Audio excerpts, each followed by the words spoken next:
Neuschwanstein also exposes a deeper paradox of wealth and ambition. Unlimited resources do not guarantee fulfillment. On the contrary, they often amplify unresolved desires until they become unbearable. Ludwig had everything except the one thing power could never provide: belonging. His castles were full, but his life was empty of equals. His legacy reminds us that greatness without connection risks becoming monument rather than memory. In the end, Ludwig II was neither simply mad nor purely misunderstood. He was human, brilliant, fragile, stubborn, and tragically misaligned with his era. Neuschwanstein stands not as proof of insanity, but as evidence of what happens when imagination is denied legitimacy within systems obsessed with control. And perhaps that is why the castle still matters. Because long after kings have fallen and governments rewritten their own histories, a single dream, no matter how costly, no matter how controversial, can still rise above the noise and demand to be seen. In the end, Neuschwanstein Castle stands not as a fairy tale, but as a confession carved into stone. Rising above the Bavarian Alps, its white towers and romantic silhouettes seem timeless, yet they are inseparable from the brief, fragile life of the man who imagined them. King Ludwig II did not build Neuschwanstein to rule from it, nor to impress his people, nor even to leave behind a practical legacy. He built it to escape a world he could no longer endure. Throughout this story, we have seen how Ludwig inherited a throne that demanded modern governance at a time when he longed for medieval myths, Wagnerian heroes, and divine kingship. Bavaria was changing, Germany was unifying, and power was slipping from crowns into parliaments and bureaucracies. Ludwig responded not with reform, but with retreat. Where others negotiated reality, he replaced it with fantasy. Neuschwanstein became the physical manifestation of that choice, a dream palace designed not for life, but for refuge. The tragedy of Neuschwanstein is not its cost alone, though the financial burden nearly destroyed the Bavarian state. Nor is it simply the isolation of its creator, though Ludwig died alone, declared mad, stripped of authority, and erased from power. The deeper tragedy lies in the illusion that beauty can substitute for responsibility, and that imagination, however grand, can shield a ruler from consequence. Neuschwanstein was completed just enough to be seen, but never enough to be lived in. Like Ludwig himself, it was suspended between vision and reality. Yet history is rarely one-dimensional. What was once condemned as reckless extravagance has become one of the most recognized architectural icons on Earth. Millions now travel to Neuschwanstein each year, drawn not by political power, but by emotion. The castle survives because it speaks to something universal: the human desire to escape, to create worlds untouched by compromise, to believe that beauty can outlast failure. Ludwig lost his kingdom, but his dream endured in ways he never could have predicted. Still, Neuschwanstein leaves us with a warning as much as a legacy. It reminds us that power without accountability collapses inward, that isolation breeds distortion, and that leadership rooted only in personal fantasy cannot survive the weight of reality. Grand visions demand grounding. Wealth and authority amplify intention, but they do not correct it. When rulers stop listening to the world around them, even the most magnificent dreams can become monuments to loss. In the modern age, Neuschwanstein is often photographed without context, stripped of debt, despair, and political failure. But behind every postcard image stands a cautionary truth: beauty built in denial carries a hidden cost. The castle's survival does not erase the suffering, instability, and silence that accompanied its creation. It simply transforms them into memory. And perhaps that is the final lesson of Neuschwanstein. History does not judge dreams by their beauty alone, but by what they require, what they consume, and what they leave behind. Some monuments celebrate triumph. Others preserve warning. Neuschwanstein does both. If you found this story meaningful, if it changed the way you see power, wealth, or the past, consider subscribing to the channel. These long-form documentaries take time, research, and care to create, and your support allows these stories to continue. And I would love to hear your thoughts in the comments. Do you see Neuschwanstein as a masterpiece, a mistake, or something in between? Was Ludwig II a visionary, a victim, or both? History lives through conversation. Join it, and yet, despite everything, he won a different kind of victory. Neuschwanstein still stands. The men who declared him insane are remembered only in footnotes. The state that feared his imagination now profits endlessly from it. Stone by stone, room by room, Ludwig II outlasted the system that erased him.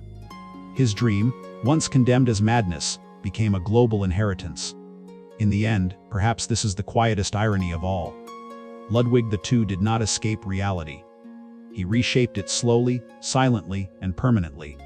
When the last stones of Neuschwanstein were set in place by workers who never knew the king they served, Bavaria had already moved on. The world entered the 20th century with new anxieties: industrial war, collapsing empires, mass politics, and Ludwig II faded from living memory into legend. Yet Neuschwanstein did not fade. It endured, not as a relic frozen in time, but as an active force shaping how power, beauty, and ambition would be remembered long after monarchies themselves began to disappear. In retrospect, Ludwig's tragedy was not simply personal. It was structural. He ruled at the precise moment when the symbolic authority of kings was collapsing, but the emotional expectations placed upon them remained unchanged. Ludwig was expected to embody tradition while submitting to modern bureaucracy, to inspire reverence while surrendering real power, to be extraordinary yet obedient. Neuschwanstein was his response to that contradiction. If he could no longer rule the world, he would build a world that obeyed him. The castle's architecture reveals this psychology with unsettling clarity. Every corridor narrows perception. Every window frames the landscape as a controlled vision rather than open territory. Medieval imagery is everywhere, but it is selective, purified of brutality and disorder. There are no peasants in Ludwig's Middle Ages, no famine, no plague. Only loyalty, honor, and eternal beauty. Neuschwanstein was not escapism in the childish sense. It was a counter-history, an argument carved in stone against the direction the modern world was taking. And yet, this refusal came at a cost that Ludwig himself could never escape. Isolation deepened into dependency. Fantasies replaced dialogue. Advisors became enemies, and silence became safety. The more complete Neuschwanstein became, the less room there was for compromise, negotiation, or shared reality. What began as a sanctuary hardened into a fortress of the mind. This pattern is not unique to Ludwig II. History repeatedly shows that extreme power combined with emotional isolation produces distortion rather than clarity. Kings, magnates, and modern elites alike often retreat into private worlds' estates, ideologies, echo chambers where dissent cannot reach them. Ludwig's mistake was not dreaming too boldly, but dreaming alone, without structures capable of protecting him from the consequences of absolute withdrawal. Yet it would be dishonest to conclude that his life was merely a cautionary tale. Neuschwanstein continues to provoke awe because it achieves something most regimes never do: it moves people. Millions who pass through its gates feel wonder, melancholy, and curiosity rather than obedience. The castle does not command. It invites. In that sense, Ludwig succeeded where political power failed. He created meaning that outlived authority. Today, as visitors walk its halls, they unknowingly participate in a historical reversal. The state that once declared Ludwig unfit now preserves his vision with meticulous care. Governments change, borders shift, ideologies rise and fall, but the castle remains, generating not just revenue, but reflection. It forces each generation to confront an uncomfortable truth: that systems often fear imagination more than incompetence, and that those who build beauty are often punished before they are praised. In the weeks following Ludwig II's death, Bavaria moved with remarkable speed to reshape both the narrative of the king and the meaning of the castle he left behind. Official mourning was restrained, carefully managed, almost procedural. There would be no grand reckoning, no public inquiry that might reopen uncomfortable questions. Instead, the state focused on continuity, stability, and silence. The monarchy endured, the government functioned, and Ludwig II, once the living embodiment of royal authority, was reduced to a closed case, a tragic footnote. Yet history is rarely content with official endings. Neuschwanstein, abandoned only days earlier as the king was removed under guard, was suddenly reimagined. What had been cited as proof of Ludwig's insanity, its expense, its theatrical excess, its refusal to conform to practical governance, was now reframed as cultural heritage. On July 1, 1886, scarcely 6 weeks after Ludwig's death, the The castle was open to the public. Tickets were sold. Guides were trained. Rooms once designed for solitude were filled with footsteps and whispers. The transformation was astonishing in its speed and moral ambiguity. Visitors walked through the throne room, marveling at its Byzantine splendor, even though the throne itself had never been installed. They gazed upon murals inspired by Wagnerian operas, unaware that the composer whose myths filled these walls had died years earlier, estranged and financially dependent on the same king, now dismissed as mad. The bedroom where Ludwig slept during his final months was treated as a curiosity, not a sanctuary. The castle became a spectacle, its creator a legend stripped of context. Financially, the result was immediate and undeniable. Within a few years, Neuschwanstein had generated enough revenue to exceed its construction costs, the very costs used to justify Ludwig's removal. By the turn of the 20th century, the castle was one of Bavaria's most valuable assets. The state that had declared the king unfit to rule now depended on his dream for income, prestige, and global recognition. This paradox lies at the heart of Ludwig II's legacy. He was condemned for building too much, yet remembered because he built so well. As decades passed, the narrative softened. The image of the Mad King gave way to something more palatable: the fairy tale king, the lonely romantic misunderstood by his time. Postcards, travel literature, and later cinema transformed Neuschwanstein into a universal symbol of fantasy. It inspired painters, poets, and eventually Walt Disney himself, whose iconic Sleeping Beauty castle drew directly from Ludwig's silhouette rising above the Bavarian Alps. Few of the millions who encountered that image knew the cost at which it was created. Meanwhile, historians continued to debate the question left unresolved at Lake Starnberg. Modern psychiatric reassessments have cast serious doubt on the 1886 diagnosis. Many scholars argue that Ludwig's behavior, reclusiveness, nocturnal routines, obsessive artistic focus would not meet contemporary standards for insanity. Others suggest he may have suffered from depression, exacerbated by political pressure and personal isolation, but not the incurable psychosis claimed by the Commission. What remains clear is that the diagnosis served the needs of the state far more than the truth of the man. Neuschwanstein itself stands as a document more honest than any report. Its contradictions are visible in stone, immense yet unfinished, orderly yet fantastical, medieval in appearance but modern in construction. It was not a retreat from reality so much as a refusal to accept a reality Ludwig found morally and spiritually hollow. In an age accelerating toward industrial power and bureaucratic governance, he chose beauty, myth, and withdrawal. The price of that choice was absolute. Today, the castle endures floods of visitors from every continent. They photograph its towers against blue skies, often unaware that its creator never saw it completed, never ruled from it, and never found peace within it. Ludwig II has become immortal not as a king of Bavaria, but as a symbol of the eternal conflict between imagination and authority, between individual vision and institutional tolerance. His life forces an uncomfortable question that extends far beyond 19th century Europe. How much deviation from the norm can power allow before it labels difference as danger? At what point does eccentricity become pathology, not through evidence, but through convenience? Ludwig II was not overthrown by revolution or defeated in war. He was removed by paperwork, confined by medicine, and silenced by a narrative that suited those who survived him. Berg Castle was the antithesis of Neuschwanstein. Where the mountain palace was theatrical and expansive, Berg was subdued, domestic, almost claustrophobic. Ludwig was placed under constant supervision by Dr. von Gudden and a small team of attendants.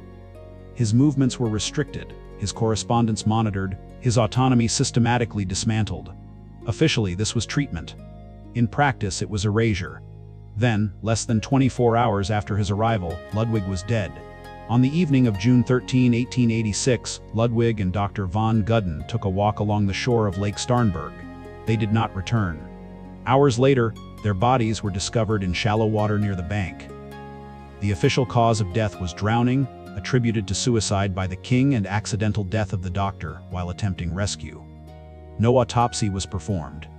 Witness accounts conflicted. Physical evidence raised questions that were never fully addressed. the circumstances were declared closed with unsettling speed. To this day, Ludwig's death remains unresolved. Was it suicide, the final act of a man stripped of power and dignity? Was it an escape attempt gone wrong? Or was it something darker, a silencing of a king whose continued existence threatened those who had removed him? The truth vanished into the lake alongside the two men who alone knew what happened that night. What is certain is that Ludwig II died not as a reigning monarch, but as a diagnosis. With his death, the Bavarian government stabilized its finances and secured continuity. Prince Luitpold assumed regency, and the state moved forward, eager to close the chapter. Neuschwanstein, once dismissed as an indulgent folly, was quietly repurposed. Within weeks, it was opened to the public as a tourist attraction. Visitors paid to walk through the rooms of a man declared insane, marveling at the beauty of a dream whose creator had been destroyed by the very system it challenged. The castle began generating revenue almost immediately, ultimately earning far more than it had cost. The irony is brutal. Ludwig's vision, condemned as financial madness, became one of Bavaria's most profitable assets. The state that removed him would be sustained by the legacy it had used as evidence against him. Neuschwanstein endures today, not merely as a symbol of romantic architecture, but as a silent witness to the collision between imagination and power, between personal vision and political tolerance. It stands complete in appearance but unfinished in truth, much like the life of the king who built it. Ludwig II dreamed of a world untouched by compromise. What he built instead was a warning etched into stone that in the modern age, no amount of beauty can protect a ruler who withdraws entirely from reality, and no amount of authority can survive once the state decides to redefine dissent as madness. By the spring of 1886, the fate of Ludwig II was no longer being decided in the mountains of Bavaria, nor within the echoing halls of Neuschwanstein, but behind closed doors in Munich, where legality, medicine, and political necessity were quietly being fused into a single irreversible decision. The Bavarian state did not move against its king with armies or public declarations. It moved with documents, signatures, and a diagnosis. What unfolded was not merely the removal of a monarch, but one of the most controversial medical-political interventions in modern European history. Ludwig's ministers faced a dilemma without precedent. The king had not violated any law in the traditional sense.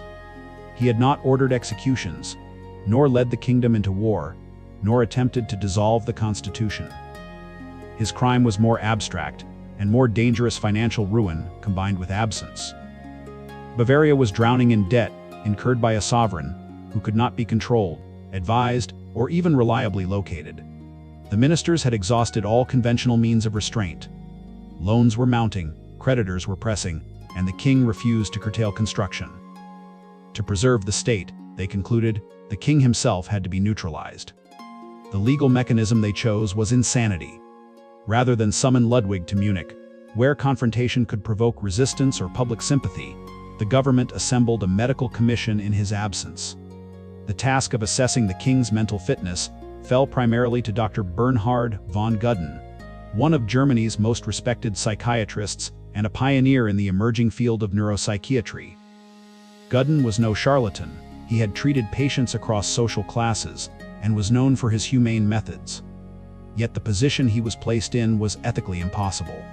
He was asked to evaluate a man he had never examined in person, based entirely on reports supplied by the very officials seeking that man's removal. These reports were selectively compiled. They emphasized Ludwig's nocturnal habits, his avoidance of court, his fascination with medieval fantasy, and his extravagant spending. Servants' testimonies were included, often stripped of context, recounting odd routines and unusual commands. What was omitted were the king's moments of lucidity, his administrative competence in earlier years, and the cultural context in which eccentricity among aristocracy had long been tolerated. The line between unconventional behavior and mental illness was blurred deliberately. On June 8, 1886, the diagnosis was finalized.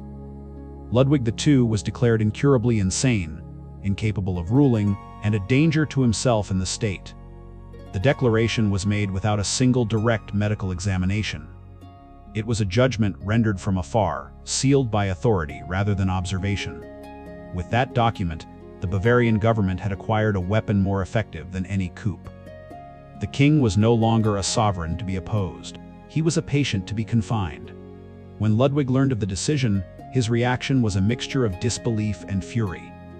At Neuschwanstein, he refused to accept the authority of the commission and attempted to rally local support.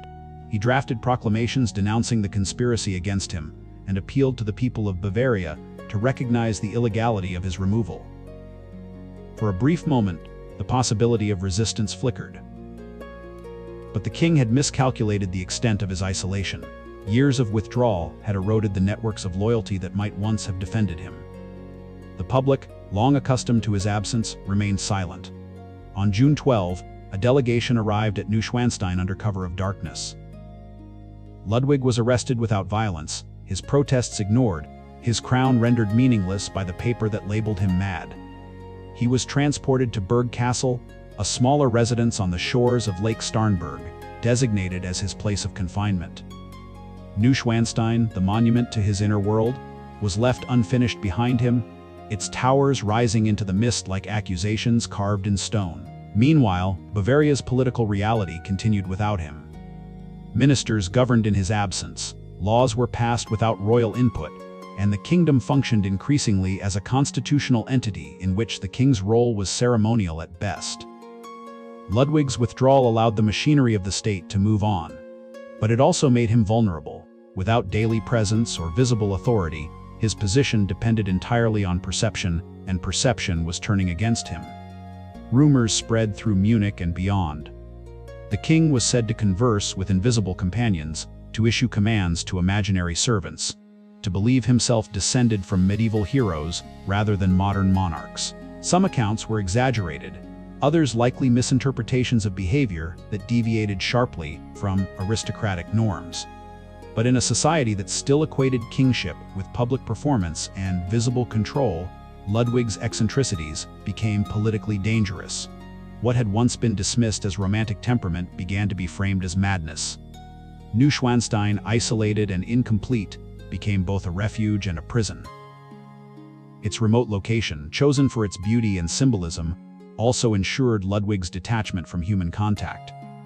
Servants followed strict protocols, speaking only when spoken to, often instructed to avert their eyes.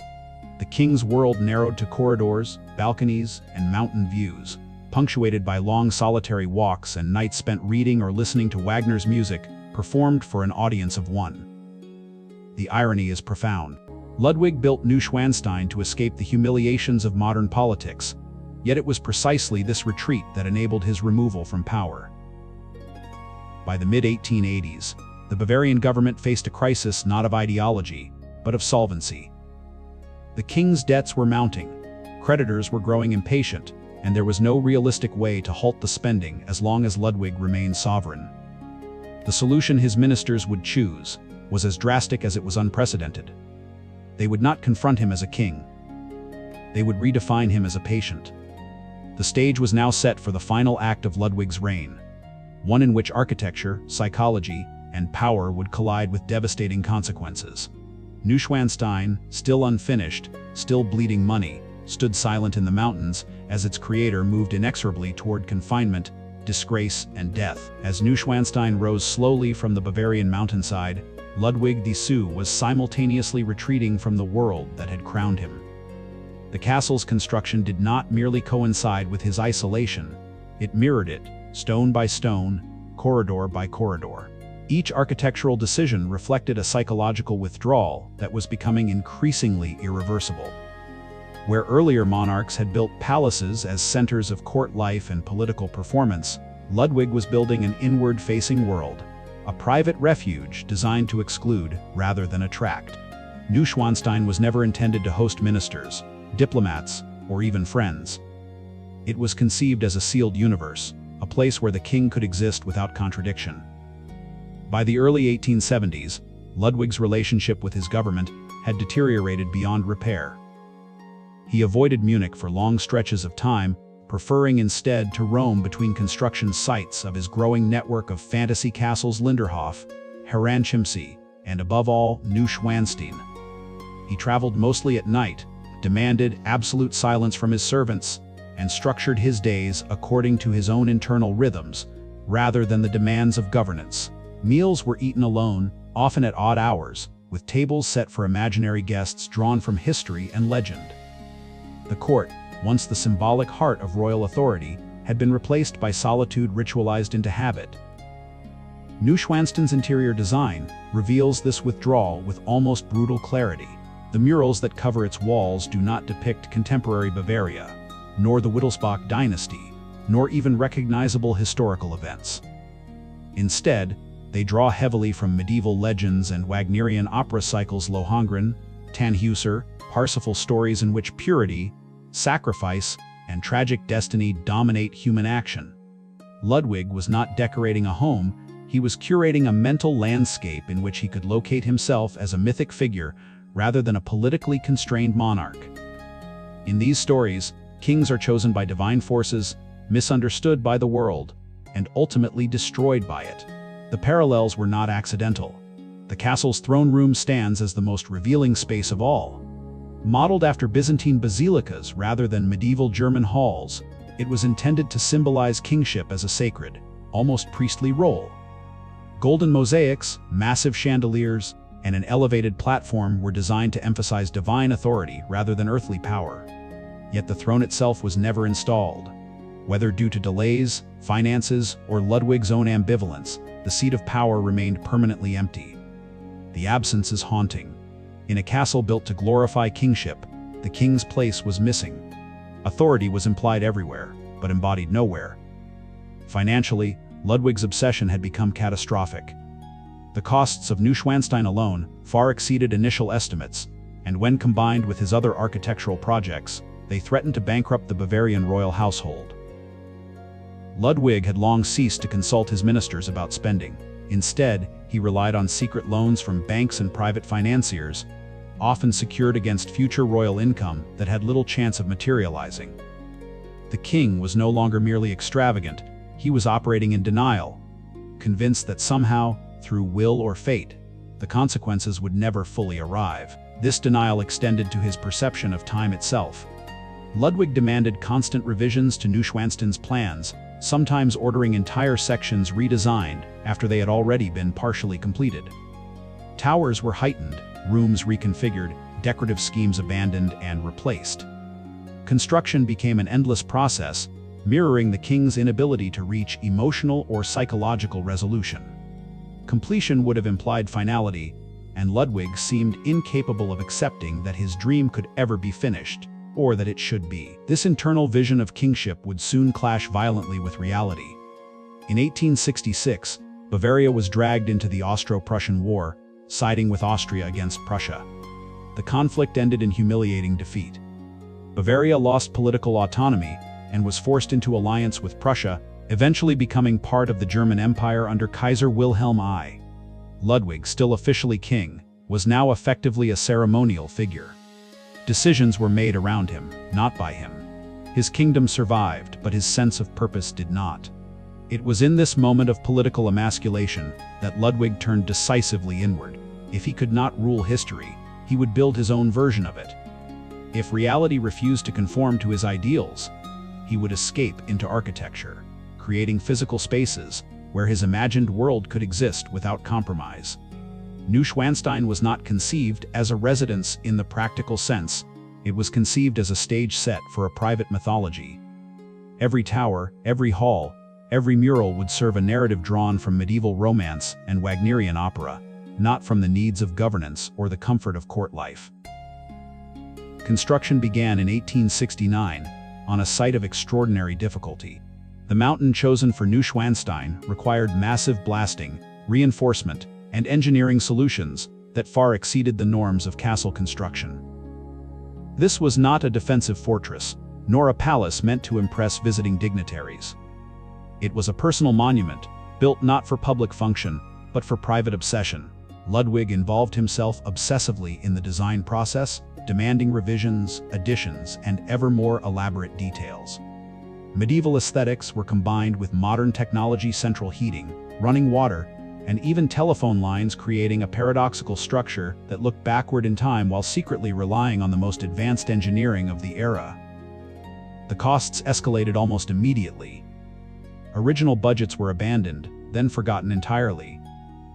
Ludwig funded construction through personal wealth, royal allowances, and increasingly, through loans taken out in secret. His ministers warned him repeatedly that the expenses were unsustainable, but Ludwig dismissed them with indifference or fury.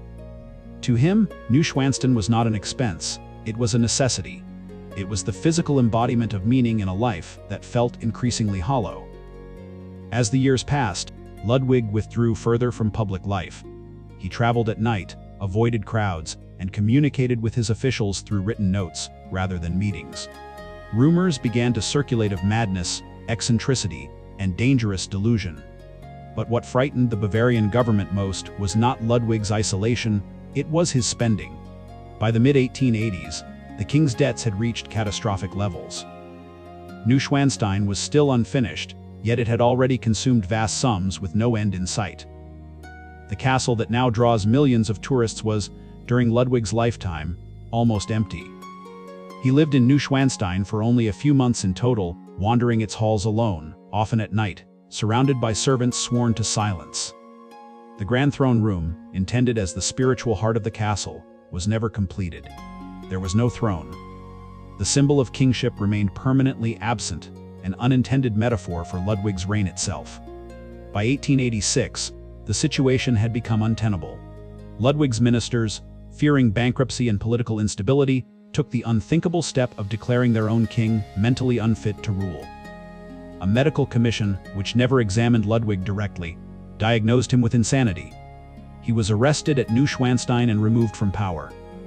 Days later, Ludwig was dead, found in the waters of Lake Starnberg under circumstances that remain disputed to this day. Neuschwanstein stood unfinished, its creator gone, its purpose unresolved. What had been built as a private sanctuary of myth and meaning would soon be transformed into a public spectacle. Open to tourists shortly after Ludwig's death, the castle began a second life no longer as a king's dream, but as a commodity, an image, a symbol detached from the suffering that created it. The price of Neuschwanstein was not only measured in gold, but in isolation, political collapse, and a life consumed by longing for a world that never truly existed. Before it became the most photographed castle on earth, it was a confession carved into stone, a silent record of a man who chose dreams over power, beauty over reality, and paid for it with everything he had. High above the forests of southern Bavaria, where the Alps rise like a natural cathedral of stone and mist, there stands a castle that looks less like a human construction and more like a hallucination made permanent.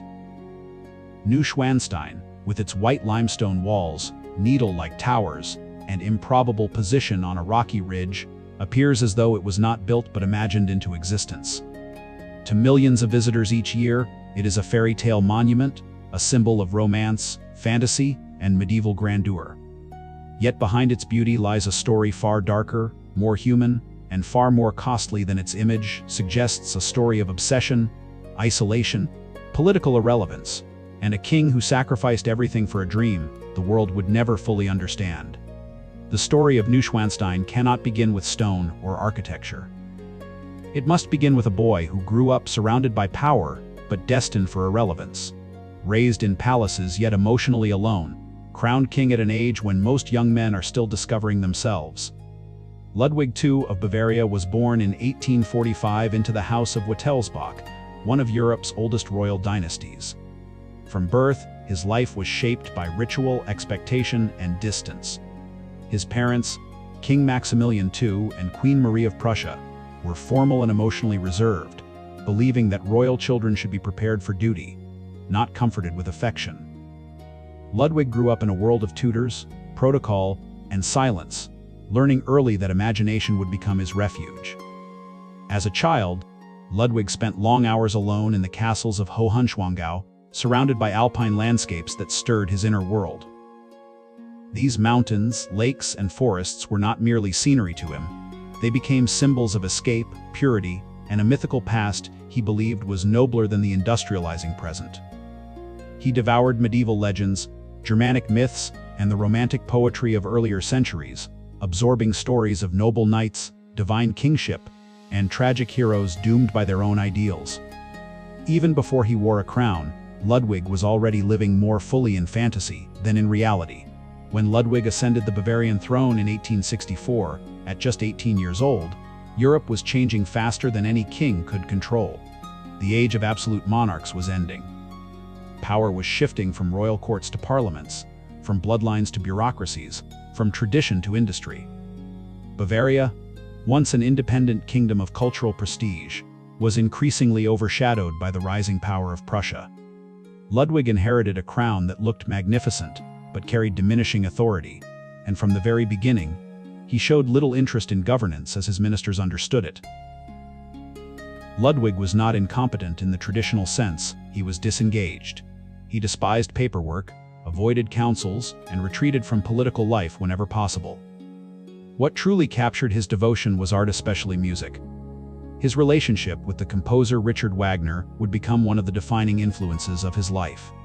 Wagner's operas, filled with gods, heroes, and mythic struggles, gave Ludwig a vision of kingship that transcended politics.